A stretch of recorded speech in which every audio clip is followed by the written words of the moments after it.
இன்னைக்கு மார்னிங்கே சாண்ட்ரா வந்து போட்டு குடுத்துட்டாங்க. இந்த மாதிரி நீங்க வந்து கமர்தின பண்ணது வந்து நீ பயங்கரமா டபுள் கேம் ஆடின மாதிரி இருந்துச்சு பாரு. நீ அவனுக்கு எல்லா சிக்னலும் குடுத்துட்டு கடைசி தூக்கி அவன் மேல பழிய போட்ட மாதிரி இருந்துச்சு அப்படின்னு சொல்லியிருப்பாங்க. அப்பவே நான் நினைச்சேன் கமர்தின் எப்ப சிக்குவாரோ பலியாடு மாதிரி ஆக்கிடுவாங்கன்னு நான் நினைச்சேன்.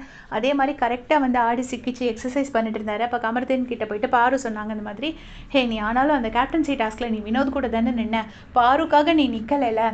அதாவது நிறைய இடத்துல கமர்தின் வந்து பாருவை விட்டு கொடுத்தாரு இன்ஸ்டன்சஸாக அவங்க ப்ரூஃப் எடுக்கிறாங்க. என்ன சொல்கிறாங்கன்னா, நீ வந்து அந்த இடத்துல வினோத்காக தான் நின்ன, உனக்கு தெரியும் பாருவுக்கு யாருமே சப்போர்ட்டுக்கு வரமாட்டாங்க இந்த வீட்டிலன்னு தெரியும். அப்படி எங்கேயுமே நான் பார்த்தது இல்லைங்க. பாருக்கு எப்போவுமே எல்லாருமே சப்போர்ட்டுக்கு வராங்க. அப்படி பார்த்தா மற்ற சீசன்லனா ஒதுக்கி வச்சுருப்பாங்க. இந்த சீசனில் எல்லாருமே நல்லா அன்பாக தான் இருக்காங்க. ஆனால் ஏன் அப்படி சொல்கிறாங்க அப்படிங்கிறது எனக்கு புரிய மாட்டேங்குது. நீ இல்லைனா எனக்கு யாரும் வரமாட்டாங்கங்கிறது உனக்கு நல்லா தெரியும். ஃபர்ஸ்ட் ஆஃப் ஆல் அமித் இருக்காரு, அமித் இருக்கும்போது அப்படி சொல்லவே முடியாது. அதை சொல்கிறாங்க. அதுக்கப்புறம் வந்து என்னென்னா, நீ ஐபேக்கோ டாஸ்கில் கூட நீ அரோராக்கு தான் ஐஸ்கிரீம் கொடுத்த. அப்புறம் எனக்கு ஒரு டவுட் இருந்துச்சு, உனக்கு ஒரு வேளை ஆரோ தான் பிடிக்குமோ, நீ ஆரோனா அரோராவை சொல்கிறாங்க, ஆரோ தான் பிடிக்குமோ, நம்ம தாட்ஸ்க்கெல்லாம் இவன் உண்மையிலே வேல்யூ பண்ணுறானா, எல்லா இடத்துலையுமே ஆரோக்கு தானே இம்பார்ட்டன்ஸ் கொடுக்குறான். அப்படி எனக்கு ஒரு டவுட் இருந்துகிட்டே இருந்துச்சு. எந்த டாஸ்க்லையுமே நீ எனக்கு சப்போர்ட் பண்ணதில்லை.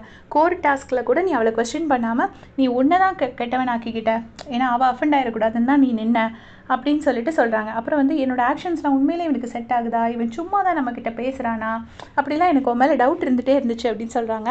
இது எதையுமே புரியாமல் கமர்தின் வந்து அவர் பாட்டு ஒர்க் அவுட் பண்ணிகிட்டே இருக்காரு. அவர் ஏதோ சும்மா ஜென்ரல் கான்வர்சேஷன் நினச்சிட்டாரு. ஆக்சுவலாக அவங்க வந்து இதை பற்றி ப்ரூவ் பண்ணிட்டு இருக்காங்க. அப்புறமா கமர்தின் வராரு, வந்துட்டு ஒரு எக்ஸ்ப்ளனேஷன் ஏதோ கொடுக்குறாரு. திவ்யா தான் மெயின் அக்யூஸ்டு, கூட வந்து ஆதரே வரல அப்படிங்கிற மாதிரி ஏதோ ஒரு எக்ஸ்ப்ளனேஷன் ஒன்று எக்ஸ்பிளைன் பண்ணுறாரு. பண்ணி முடிச்சுட்டு அதை எனக்கு சத்தியமாகவே புரியல. அதை சொல்லி முடிச்சுட்டு அவர் என்ன சொல்கிறாருன்னா, வினோத் வந்து எதுக்காக நான் வினோத்துக்கு போனேன்னா, டே 1லேருந்து இன்னி வரைக்கும் எந்த இடத்துலையும் அவர் என்னை விட்டு கொடுத்ததே கிடையாது.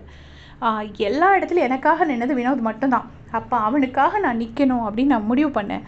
நீ எனக்கு எப்போவுமே அந்த ஃபீல் கொடுக்கல பாரு அப்படின்னு சொன்னோன்னே பாரு அதை அப்படியே விட்டுட்டாங்க.